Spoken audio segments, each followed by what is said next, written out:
गुजरात में वी तक ये घटना रे बारे में सभी लोग सुनिया। इस समय आपने ये घटना रो पतो पड़ियो? 4-5 आदमी खड़े थे तो उन्होंने इशारा करके बुलाया।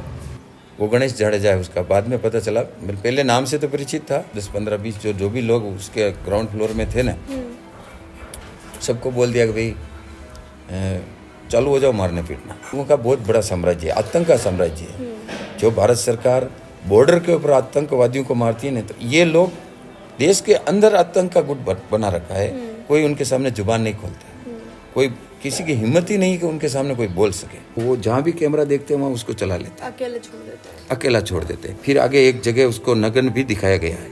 वो कपड़े कहाँ गए? फिर बाद में एक मंदिर के सीसीटीवी फुटेज में उसको बता रहे कि ये मंदिर में जा रहा है। उस समय बच्चा बिल्कुल घायल है, वो सारा देख करके मंदिर में जा रहा है, वो मेरे को नजर आ रहा है। सीसीटीवी फुटेज के वो मारने वाले ये देख रहे थे कि अब इसका एक्सीडेंट हो जाए फिर अपन घर चले जाएंगे। तो फिर भगवान की सत्ता हुई तो कोई एम्बुलेंस वहाँ से आती है और भगवान ही भेजते हैं उसको। एम्बुलेंस की नज़र वहाँ पड़ती है। हजारों बार कह चुका हूँ मैं कि उस जो मेन ग्राउंड फ्लोर के सीसीटीवी कैमरे आप दे दो तो उससे ही सब पता चल जाएगा। तो मकसद ही सीबीआई का ही है। इसकी सीबीआई जांच हो, मतलब मैं चाहता हूँ कि सीबीआई जांच इसकी हो। जो है कई सारी वेब सीरीज यूट्यूब पर या फिर कई सारी ऐसी मूवीज पिक्चर देखी वेगा जिनमें ने राजनीति में जुड़िया तक जो लोग वे है वनारा जो बच्चा बच्ची वे किस तरह गुंडागर्दी करे।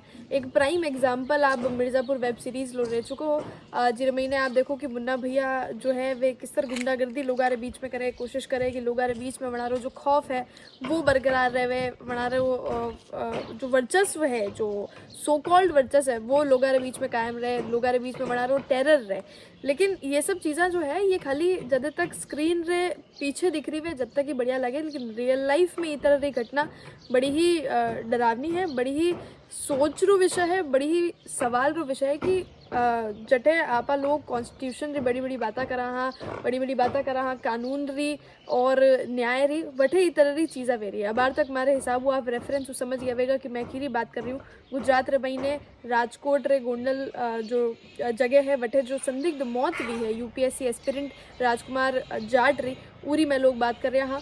जो राजस्थान रे भिलवाड़ा में जबरकिया जो गांव है वठे तो रहवा वालों है फटे ही फिलहाल में लोग मौजूद हैं। यही गली रे महीने राजकुमार जो है राजकुमार जाट जो मृतक है वो घर है वणा में जो पिताजी है वणाऊ में मिलवा वाला हाँ रतनलाल जी जाट वाला नाम है जो पुरजोर कोशिश कर रहा है अपना बेटा रे न्याय दिलावारी। गुजरात में वी तक ये घटना रे बारे में सभी लोग सुनिया और यूपीएससी री जो है आप बेटो तैयारी कर रहे हो कि समय आपने ये घटना रो पतो पड़ियो, किस तरह पतो पड़ियो, पूरा एक बार विस्तार में माने बताओ। तो कुछ शुरुआत क्या कि वो गोंडल शहर है राजकोट जिले का, वहाँ मैं पिछले 30 साल से वहाँ धंधा कर रहा हूँ, मतलब पाव भाजी का। और सब कुछ नॉर्मल चल रहा है, जैसे न मेरे को किसी से दुश्मनी है, न मेरा बच्चा बहुत शांति प्रिय है, उदयपुर पड़ा हुआ है और मेरा वहाँ धंधा है। उस हिसाब से उसके लास्ट के टाइम रह गया, थोड़ा ही टाइम है, मई में ही उसका एग्ज़ाम है और वो क्वालिफाई है। CTI से सिविल इंजीनियरिंग किया हुआ है, सब कुछ वाजीराम से कोचिंग करके वो सब कंप्लीट है। और कई साल भी वो एलिजिबल था, मतलब, लेकिन मैंने कहा कि भाई तू दे दे एग्ज़ाम, एक बार तेरे को पता चल जाएगा कि भाई क्या क्वेश्चन आते हैं, कैसे आते हैं। तो उसका पापा मैं एक ही बार में करूँगा, मतलब पहले ही अटैम्प्ट करूँगा और फर्स्ट बार ही मैं क्रैक करूँगा। तो उस हिसाब से वो पहले गए साल दी नहीं एग्ज़ाम और पूरी तैयारी के साथ वो देने वाला था एग्ज़ाम। शुभ मुहूर्त में उसने फार्म भरा और सब कुछ अच्छा चल रहा था। गोंडल में मेरा धंधा है तो मैंने कहा कि भाई तू अब 2-4 महीने और कहाँ जाएगा, तू भी इधर ही रुक जा। तो उसने कहा पापा माहौल अपने यहाँ ऐसा है कि जैसे पाव भाजी का धंधा है मेरे, तो घर पे मतलब वातावरण सही नहीं है, कुछ आवाज़ें भी आती है, कुछ लड़के काम करने वाले भी रहते हैं, इतना बड़ा तो डिस्टर्बेंस रहता है। तो मैंने कहा भाई ठीक है, तो ऐसा है तो फिर पास में एक रूम स्टडी के लिए रूम रखा था उसका, वहाँ रह के स्टडी करता है। और खाना कभी मम्मी चाय लेके चली जाती, कभी वो आ जाता चाय पीने, खाना भी वहीं खा लेता है और अपने स्टडी अपने हिसाब से करता है। तो वो रविवार की घटना है 2 तारीख को। तो वो क्या कि मैं पाव भाजी का धंधा मेरा जैसे माल ख़त्म हो गया, जो भी मैं बेचने के लिए पूरा हो गया। तो मेरा बेटा पहले मेरे को कहा कि मैं मंदिर जा रहा हूँ, तो कॉलेज चौक मंदिर पे था, तो मैंने सोचा कि मैं बेटे को भी लेता जाऊँ और घर चला जाऊँ। तो मैं बेटे को लेने के मंदिर गया, तो फिर बेटे ने कहा कि चलो पापा चलते हैं। तो बाइक उसने कहा मैं चलाता हूँ पापा, तो मैंने कहा तू चला, मैं पीछे बैठ गया। और फिर हम निकले तो पास में एक मंदिर और है, अक्षर मंदिर। तो उसने कहा कि भाई पापा एक मंदिर और है और वहाँ भी होके चलते हैं, फिर अपन चलते हैं सीधा कर। तो मंदिर की तरफ मुड़े तो थोड़ी बाइक होती है चला रहा था, मतलब तो मेरे को ऐसा लगा कि भाई थोड़े धीरे चला यार, लेट पहुँचेंगे तो कोई बात नहीं। तो बच्चा है तो भले उसने कहा कि बात चलो पापा आप ही कह रहे हो कि लेट हो गया, आप ही कह रहे हो कि धीरे चलाओ, दोनों तो नहीं होता। तो मैंने कहा तो मेरे को चलाने दे। तो वे हम दोनों में इस तरह से बातचीत कर रहे थे। तो आगे एक जंप आता है और वो जंप पे गाड़ी रुक जाती है, जैसे इतना बड़ा जंप है। तो वहाँ रुकी गाड़ी, मैंने कहा लड़के ने गाड़ी रोक दी है, तो मैं उतर गया। और वो भी मतलब वापस घूम के आया कि पापा आप तो ठीक है आप चलाओ। तो मेरे को गाड़ी उसने दे दी और मैंने सोचा कि पीछे बैठे, तब तक तो वो जो ब्रेकर था ना उसके सामने 4-5 आदमी खड़े थे। तो उन्होंने इशारा करके बुलाया कि भाई ये क्या हो रहा है, क्या चल रहा है, क्या हो रहा है। तो बच्चे ने कहा कि भाई हम तो यहाँ आपके घर के बाहर होकर निकले और पापा कह रहे थे कि मैं चलाऊँ गाड़ी, तो मैंने उनको गाड़ी दी है, फिर मैं बैठने वाला था और तो कुछ बात है नहीं। तो उसको अंदर ले लिया, 4-5 जो लोग थे उन्होंने घर के अंदर ले लिया। वो ये सब घटना में बाइक के पास ही खड़ा देख रहा था। तो मैंने कहा यार लड़का बैठा नहीं और वहाँ क्यों चला गया। तो वहाँ मतलब वो इस तरह से कोई पूछ रहे थे और बोल रहा था। तो मैंने कहा यार ठीक है चलो अपने भी चलते हैं। अंदर लिया और फिर मैं भी गया। अंदर गया तो 10-15 लोग थे और घेरा बना के खड़े थे और उसको मतलब घेरे में ले रखा था। तो फिर मैंने कहा यार क्या बात हो गई, इतनी देर में बच्चे ने क्या कर दिया। तो मैं भी चला गया। तो फिर मैं गया तो वहाँ पे मैं भी चला गया। तो बोले यार अच्छा तो कुर्सी लाओ। तो फिर लड़के के लिए भी कुर्सी लाता और मेरे लिए भी कुर्सी लगाई। फिर मतलब एक आदमी बैठ जाता है जो वो गणेश जाडेजा है, उसका बाद में पता चला। पहले नाम से तो परिचित था और बाद में आने के बाद भी मतलब उसकी वो देखा उसको क्लियर, पास से कभी मिला नहीं था। तो बाद में मेरे को पता चला कि वो गणेश जाडेजा। तो वो बैठा पूछ रहा था कभी क्या बात हुई। तो मैंने कहा भाई हम बाइक से आ रहे थे और आगे पीछे होने के लिए हम कह रहे थे, तो आपके यहाँ जंप लगा हुआ तो उतर गया मैं और लड़का वापस घुमा के हम जा ही रहे थे मंदिर और कोई बात ही नहीं। तो बस बात यही थी। और फिर उसने तो कह दिया, उन लोगों को बोल दिया 10-15-20 जो भी लोग उसके ग्राउंड फ्लोर में थे ना, सबको बोल दिया कि भाई चालू हो जाओ मारने पीटना। तो सब लोग मेरे लड़के पे टूट पड़े।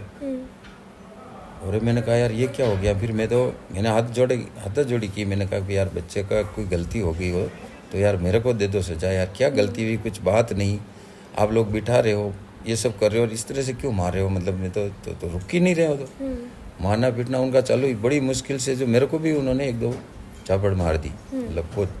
तो भी मैंने कुछ नहीं कहा। मैंने कहा यार कोई बात नहीं, आप बड़े लोग हो यार, जो हमारी गलती है तो हम चले जाते हैं यार, कुछ भी गलती होगी तो हम तो बाहर निकल रहे थे, हमारी गलती क्या है।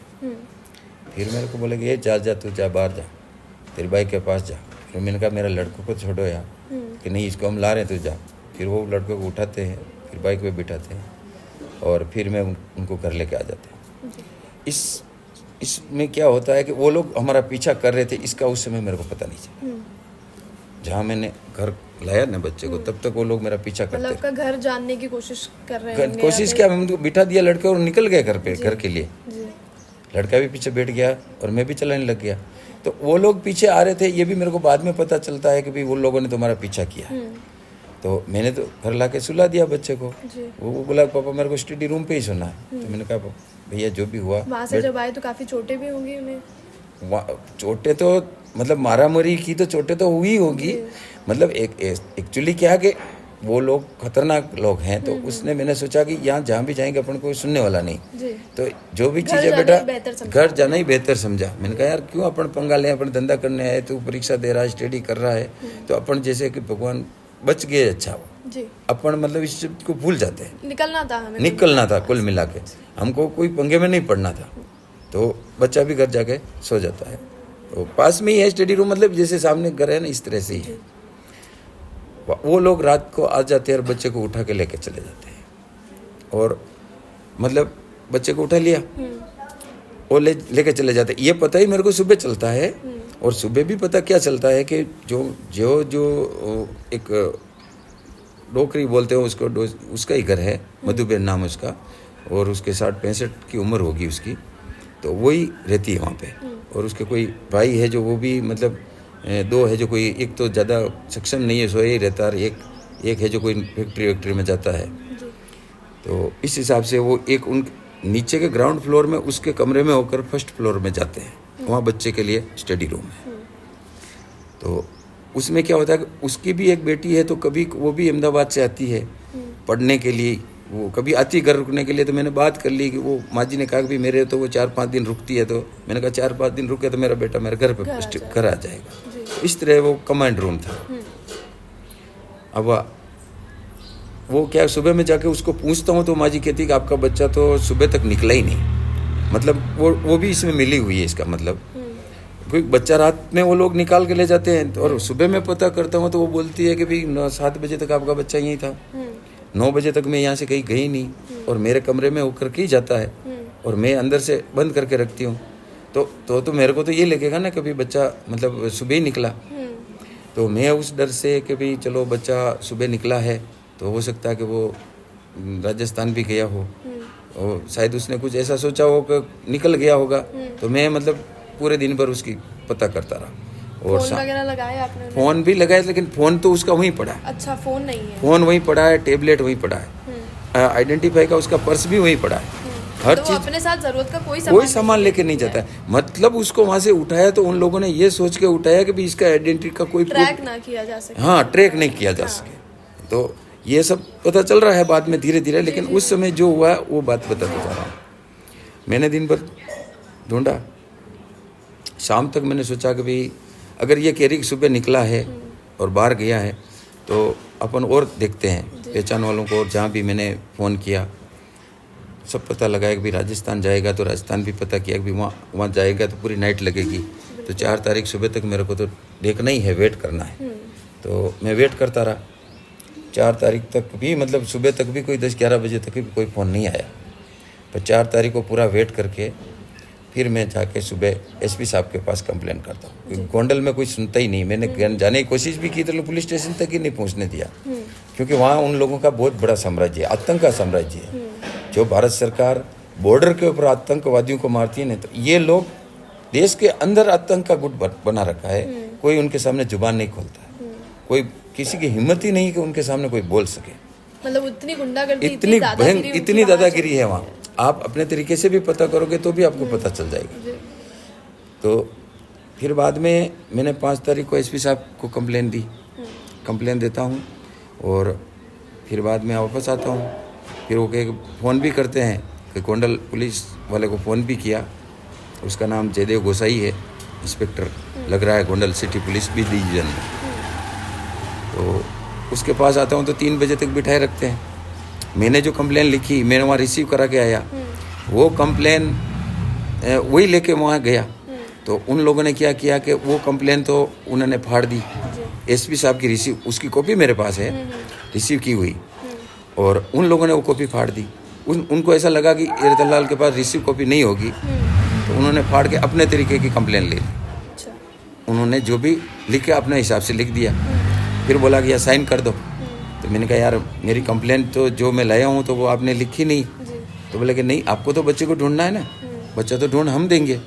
आप ये जो नाम दे रहे हो कि वहाँ ये से इस तरह से मारा, वो निकाल दो। तो मैंने कहा वो देखो मेरे साथ जो हुआ है वो मैं आपको कह रहा हूँ, और अगर आप नहीं लिख रहे हो तो ये आप दबाव से मेरे को साइन करवा रहे हो। तो मैं तो बच्चे को ढूंढना है तो मेरे को तो मजबूर होकर करना पड़ेगा, लेकिन मेरे पास इसकी रिसीव कॉपी है, ये जरूर देख लेना आप, क्योंकि अगर मेरे बच्चे को जो कुछ हुआ तो उसका पूरा आपको उसका देना पड़ेगा। तो उसने कहा अरे तेरे बच्चे को ढूंढ देंगे। तो मैंने कहा भाई बच्चे ही ढूंढना है।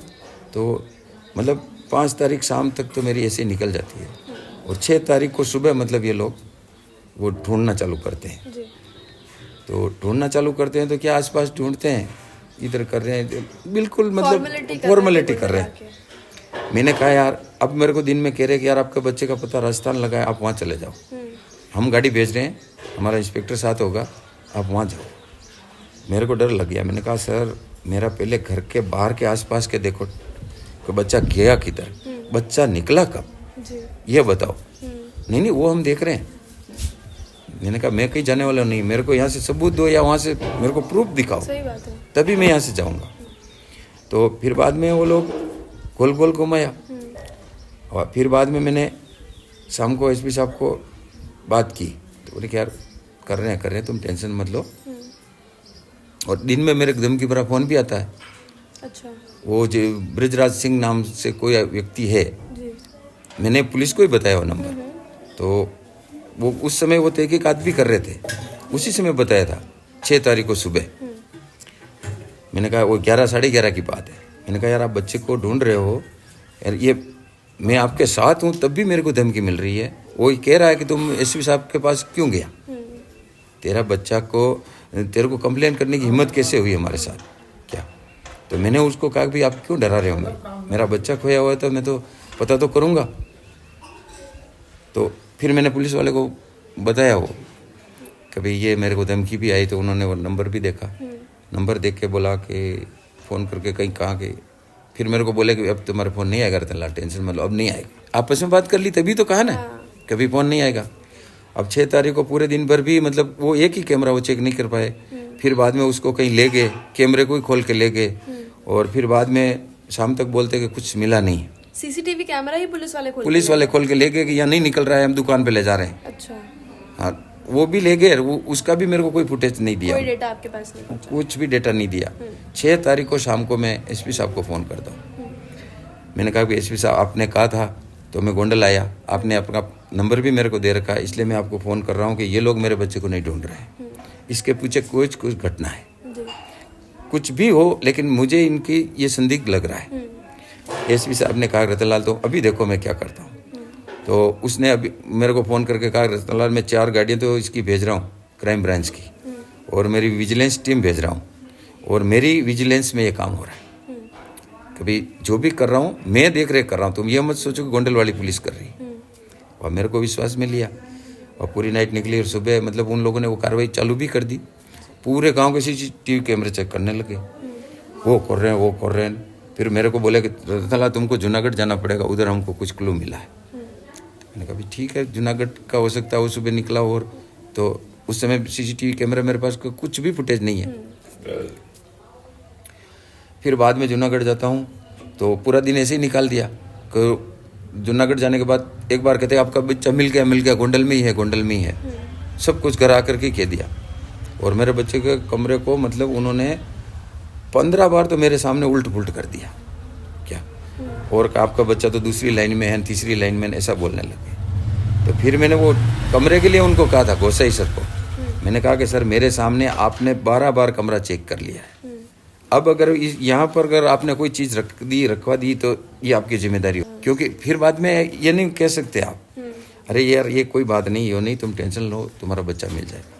मतलब गोल गोल घुमाने में उन्होंने 5, 6, 7, 8 तारीख तक उन्होंने ऐसे ही निकाल दिया। फिर बाद में वो सीसीटीवी दिखाते हैं, मतलब 7 तारीख को शाम को मेरे को दिखाते हैं कि आपका बच्चा ये घर में एंट्री कर रहा है। अच्छा मैंने कहा एंट्री कर रहा है, और रात को ये 1:49 से वापस निकला, अकेले ही निकला। मैंने कहा यार इसके पैर में तो जूती ही नहीं है, निकला तब, और टी-शर्ट वो पहने हुए है, रात को कैसे निकल गया। और मैंने घरवाली वो मकान वाले को पूछा, जो तो बोल रही कि सुबह निकला, और ये रात को निकला और अकेला निकाल रखा है। और उस बच्चे जो निकल रहा है तो सामने एक गाड़ी पड़ी है दूर, वो मतलब उसका रिमोट से दबाते तो खट बटन की आवाज़ भी उसमें आ रही उसी कैमरे में, वो साहब देखने से पता चल रहा है उसमें, क्योंकि लोगों ने निकाला उसको और बच्चे को चलाया, वहाँ से निकाला और फिर उन्होंने अंदर ले लिया, वापस अंदर ले लिया। फिर बाद में उसको और कहीं भी चलाया अपनी मर्जी से, गन पॉइंट पे ही चलाया हुआ लग रहा है, बच्चे को मारा, गन पॉइंट पे चलाया, शायद बच्चे को कहा होगा कि तुम्हारे माँ बाप मेरे अंडर है, तुम यहाँ चलो, तो वो जहाँ भी कैमरा देखते हैं वहाँ उसको चला लेते हैं, अकेले छोड़ देते हैं। अकेला छोड़ देते हैं। इस तरह से चला करके उन्होंने 6 बजे तक, 6 बज के समथिंग कुछ मिनट तक उन्होंने 25 किलोमीटर पार करवा देते हैं जी। क्या। और उसके बाद से बच्चे का कोई सीसीटीवी फुटेज आगे कुछ नहीं दिखाते हैं। फिर आगे एक जगह उसको नग्न भी दिखाया गया है, वो कपड़े कहाँ गए, नग्न भी दिखा दिया। एक जगह दूसरे कपड़े भी उसको पहना रखे हैं। फिर बाद में एक मंदिर के सीसीटीवी फुटेज में उसको बता रहे कि ये मंदिर में जा रहा है। उस समय बच्चा बिल्कुल घायल है, वो सारा देख करके मंदिर में जा रहा है, वो मेरे को नजर आ रहा है। मैंने को लग गया था कि ये बच्चे को मार पीट के चलाया गया है। मैंने कहा कि सर ये जो घटना हो रही है ये कम्प्लीटली मेरे बच्चे को घर से उठाया हुआ है और उसको मारा हुआ है। कहीं न कहीं तो आगे का मेरे को बताओ कुछ भी। एसपी साहब को मैं 8 तारीख को शाम को 4:15 बजे फ़ोन करता हूँ। मैंने कहा कि जो भी फुटेज आपकी पुलिस दिखा रही है वो एक तरफा है, थोड़ा सा चले बताते हैं, आगे पीछे का कुछ नहीं बताते। भी आप पूरी नहीं देख रहे हैं, पूरी नहीं देख, कटी फुटेज दिखा रहे हैं। मैंने कहा सर, एसपी साहब को मैंने 4:15 बजे फ़ोन किया था, 4:17 पे। उसकी मेरे पास कॉल रिकॉर्डिंग भी है। एसपी साहब मेरे को कह रहे कि रतनलाल तुम्हारा बच्चा ट्रेस हो गया है और वो किन लोगों की संगति में है, और मेरे को वो नसीहत दे रहे थे कि भाई तुम बच्चे का ध्यान रखो और तुम्हारे बच्चे की भलाई के लिए कह रहा हूँ। तो मैंने कहा भाई कोई बात नहीं सर, आप कह रहे हो तो मैं ध्यान रखूंगा। एक बार तो आप बच्चा ढूंढिए। हाँ, बच्चा ढूंढ के मेरे को दे दो। नहीं बच्चा मिल जाएगा, मेरे ट्रेस हो गया है। मैंने कहा कि सर मैंने जो भी आपको कहा वो आपने सीसीटीवी फुटेज देखे क्या, उसमें कितने मतलब मेरे बच्चे की हालत आप देख सकते हो वो फुटेज में। कि नहीं फुटेज मैंने नहीं देखे हैं, लेकिन तुम उस मैटर को साथ में मत जोड़ो, ऐसा भी उसमें क्लियर ऑडियो में आ रहा है मतलब। फिर बाद में वो लोग शाम तक मेरे को लगा कि ये लोग टाइम पास कर रहे हैं, कुछ न कुछ बच्चे के साथ हो गया है और ये लोग मेरे को दिखाना नहीं चाह रहे हैं। मेरे को डर लग गया। तो फिर मैंने नाइट भर में सोच लिया कि सुबह मेरे को क्या करना। मेरे पास सबूत है कि भाई मैंने उनको रिसी कॉपी करवा रखी है। गोंडल भी मैंने रिसी कॉपी पहले करवा ली थी, जो इंस्पेक्टर आया था तब तक, तो वो भी मेरे पास 2 कॉपी रिसीव है। फिर उन्होंने जो FIR लिखी तो वो उन्होंने अपने हिसाब से लिखी है। तो कोई बात नहीं, मेरे पास जो सबूत है मैं हाई कोर्ट चला जाऊँगा। फिर मैं सुबह 9 बजे निकला। मैंने निकला घर से, घर वालों को कभी मैं हाई कोर्ट जा रहा हूँ और वहाँ से वो CCTV फुटेज मेरे को फ्रीज करवाने हैं। ये लोग उसमें भी कुछ गड़बड़ कर देंगे और मेरे को वो ABS कोर्स होता है वो मेरे को करना है, बंदी प्रत्यक्षीकरण को भी। जो मेरे बच्चे के साथ जो अगर इन्होंने कहीं किडनैप कर रखा तो उसके बीच में जो मैं कह रहा हूँ वो सब CCTV फुटेज मेरे को मतलब वो फ्रीज होने चाहिए, मतलब वहीं के में। और इस हिसाब से मैं बाहर निकलता हूँ और जैसे ही मैं बाहर जाता हूँ, गोंडल से बाहर निकलता हूँ, तो ये लोग पीछे से घर आ जाते हैं। और घर पे मेरे बच्ची थी, मेरे जो कंवर साहब थे दोनों वहीं थे। तो उनको बताते हैं कि भाई तुम्हारा बच्चा मिल गया है, तो राजकोट में एक बॉडी मिली है। एक बार तो बताते हैं, मना भी कर देते हैं, फिर वापस कहते हैं कि हाँ तुम चलो, और फिर ले जाके मेरे को फ़ोन ही नहीं करते। जो मैं बच्चा ढूंढ रहा हूँ, कंप्लेन मैंने की, सब कुछ की, मेरा फ़ोन चालू है, अवॉइड कर रहे हैं, मेरे को अवॉइड कर रहे हैं, मेरे को कुछ नहीं बता रहे हैं। इनको ले जाके बता दिया कि बच्चा यहाँ मिल गया है। तो वो बच्चा मिला तो किस हालत में मिला कि वो 4 तारीख को ही अर्ली मॉर्निंग मतलब 4 तारीख को रात को 3 तारीख को दिन निकला, पूरा नाइट निकली, रात में मारा, फिर उसको मार करके रोड पे कहीं डाला, रोड पे डाल दिया। फिर वो लोग वहाँ इंतज़ार भी कर रहे थे, ऐसे भी अखबार में आ रहे हैं CCTV फुटेज के। वो मारने वाले ये देख रहे थे कि अब इसका एक्सीडेंट हो जाए फिर अपन घर चले जाएंगे। तो फिर भगवान की सत्ता हुई तो कोई एम्बुलेंस वहाँ से आती है, भगवान ही भेजते हैं उसको।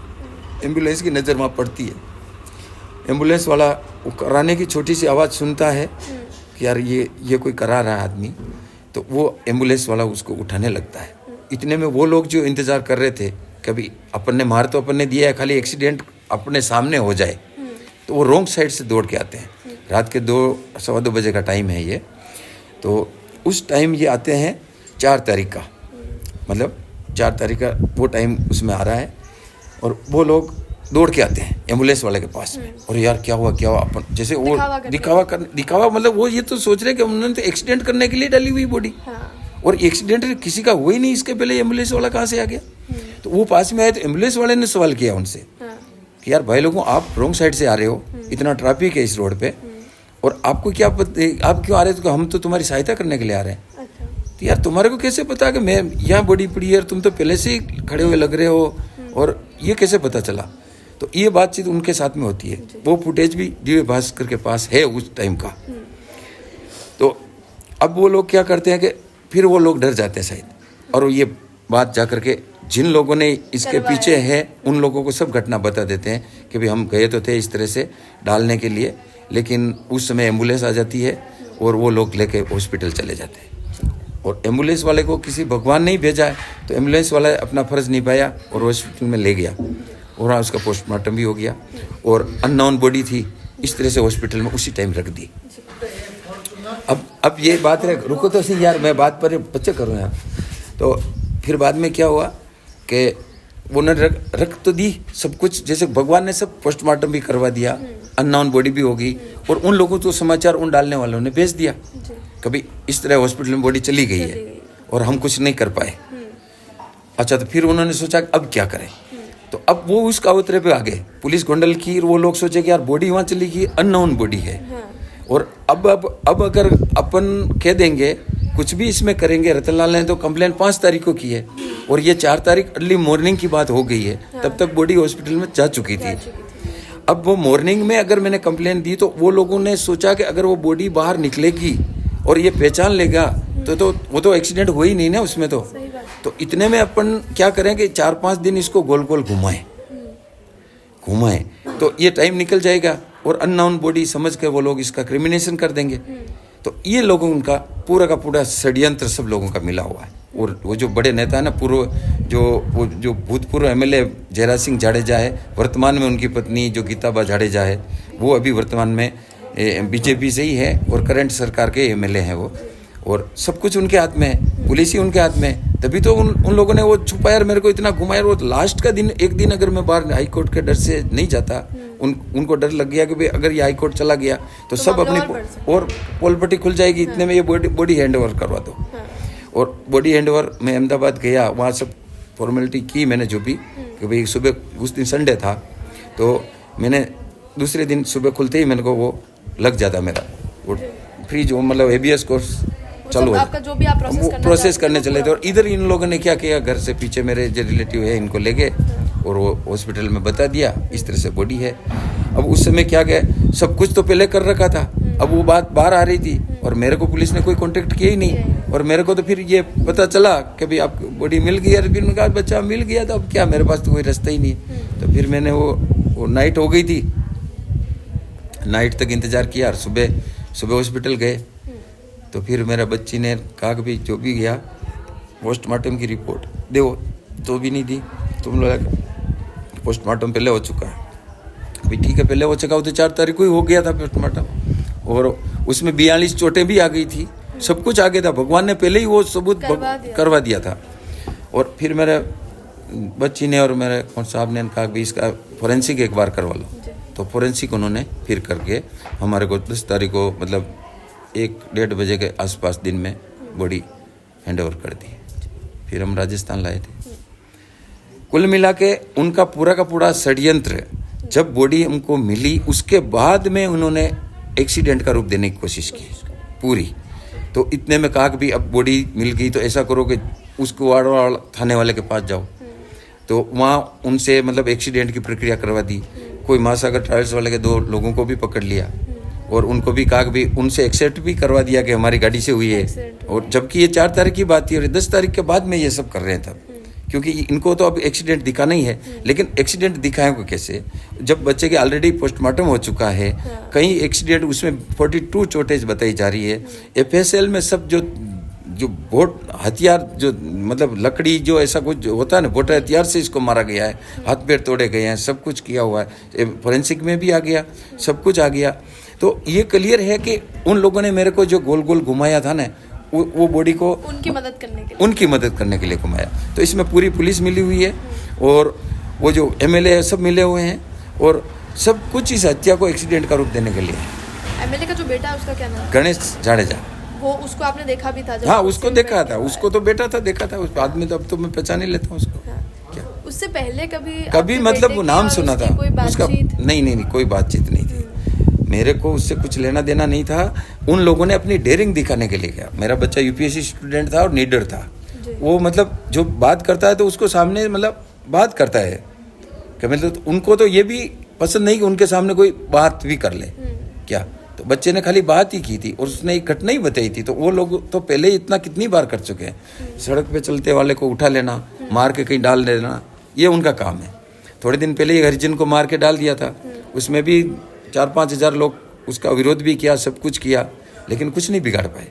उसके मैटर में उसको थाने में भी जाना पड़ा, गणेश जाडेजा को, और अभी वो पेरोल पे भी चल रहा था।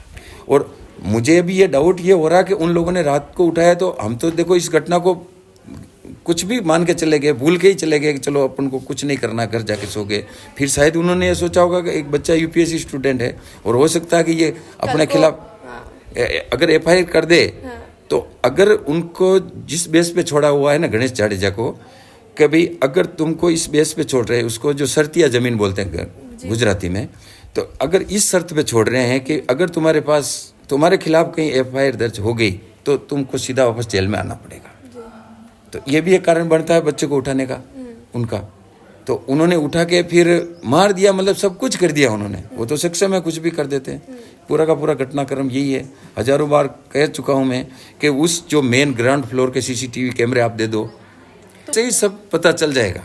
और बाकी जो भी कैमरे दिए आधे अधूरे दे रखे, बच्चा कहीं जा रहा है, पीछे गाड़ी चल रही है, कहीं वहाँ नजर आ रही गाड़ी कैमरे में, वो गाड़ी का कौन सी है।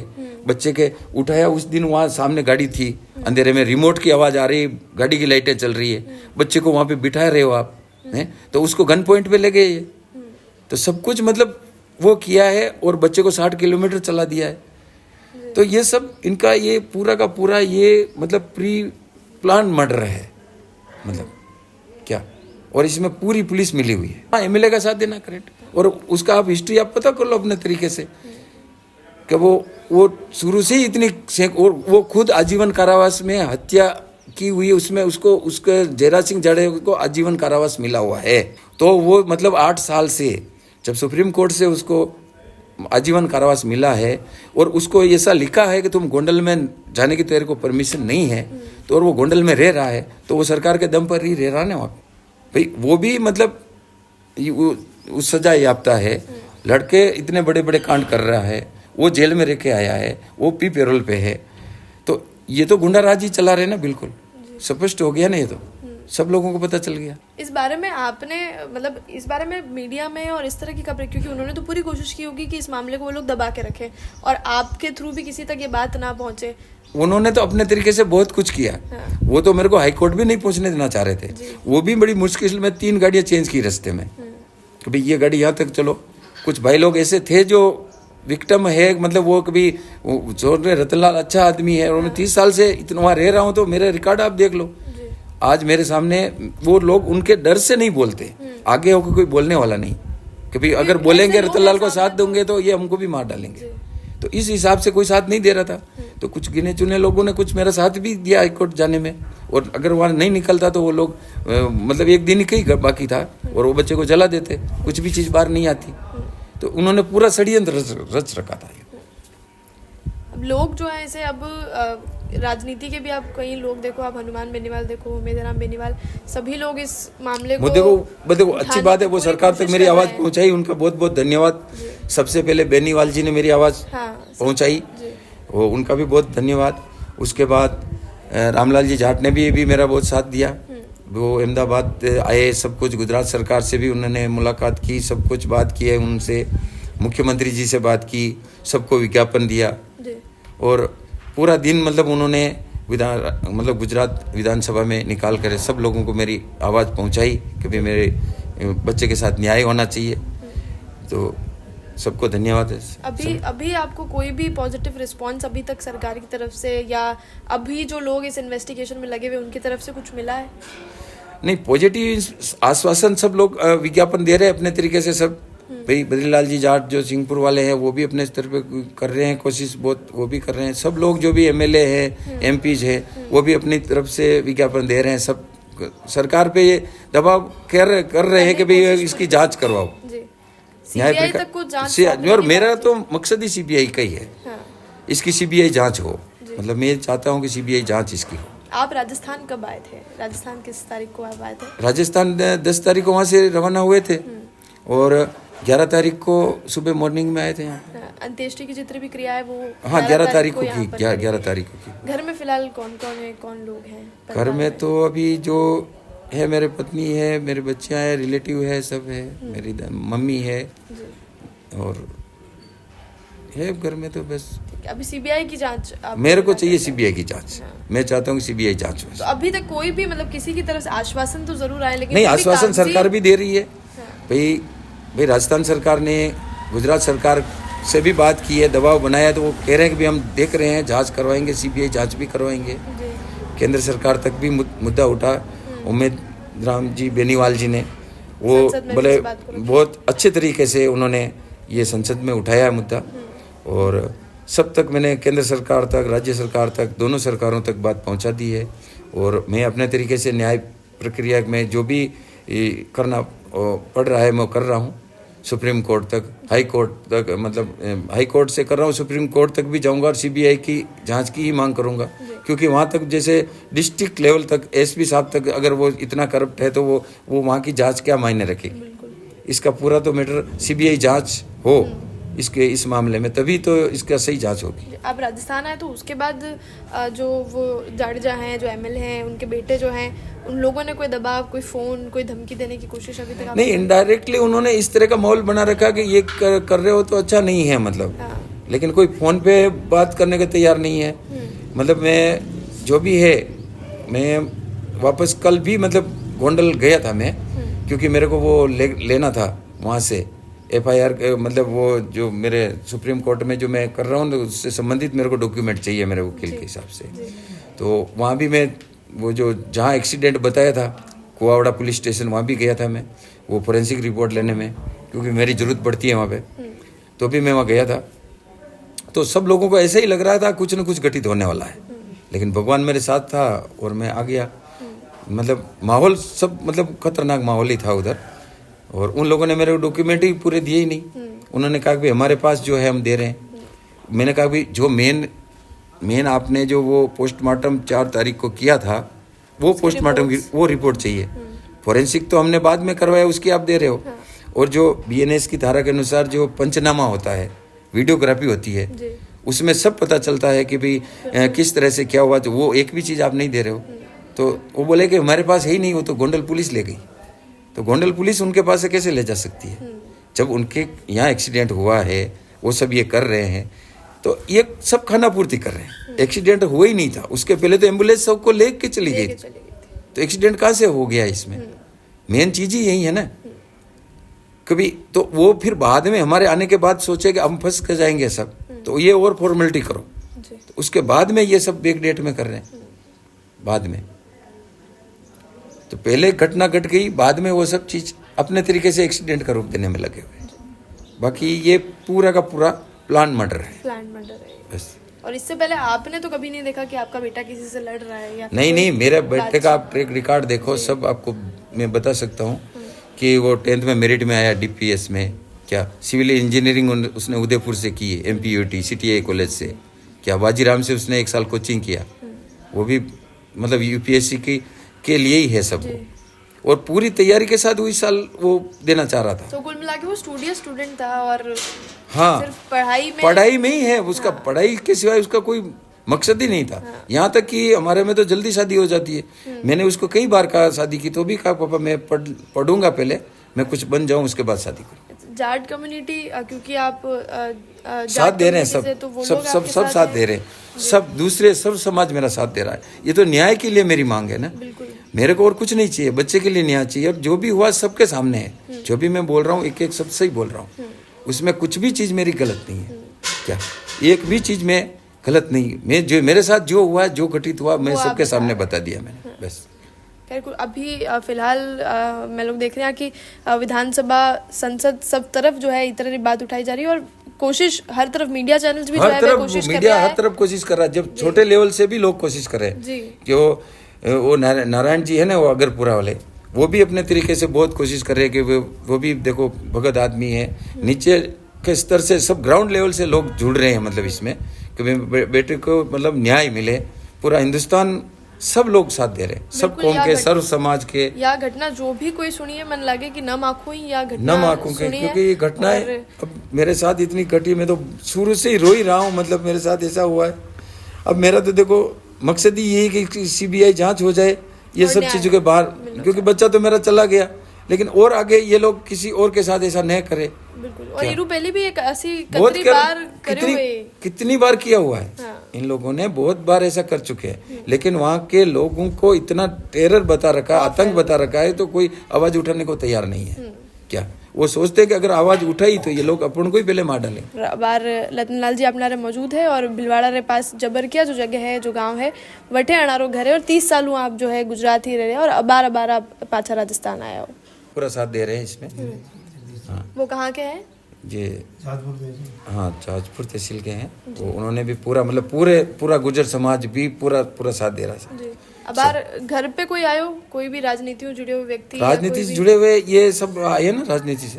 सीपी जोशी साहब भी आए हैं यहाँ पे, और वो भी आ रहे हैं अपने स्तर पे। सब सरकार के ऊपर दबाव बनाने की कोशिश कर रहे हैं सब। क्योंकि अब बात ऐसी है कि बटे सरकार वो भी बीजेपी रही है। हाँ। और मतलब सेम पार्टी में बीजेपी के एमएलए, हमारे करंट एमएलए भी आए हैं, जो पितलिया जी है, वो भी यहाँ आकर मिलके वो भी आश्वासन देके गए भी सरकार तक बात पहुँचाएंगे, और कोशिश कर रहे हैं सब अपने स्तर पे सब कोशिश कर रहे हैं। कुल मिला जो और कल विधानसभा में मेरी आवाज उठाई है उन्होंने, जी जो उनका नाम है विकास विकास जी चौधरी जी ने भी बहुत मतलब विधानसभा में मेरा जोर शोर से ये बात पहुंचाई है सरकार तक। उनका भी बहुत बहुत धन्यवाद। ये बार कुल मिला जो भी लोग आपू जुड़िया तक है, ये बातचीत में जो भी सुन रहे हो, वे हर कोई कोशिश कर रहा है कि जो है पार्टियों पर है ये चीज पार्टियों पर है, मतलब राजनीति से परे, मतलब वो एक न्याय के लिए साथ दे रहे हैं। बस ये बहुत बड़ी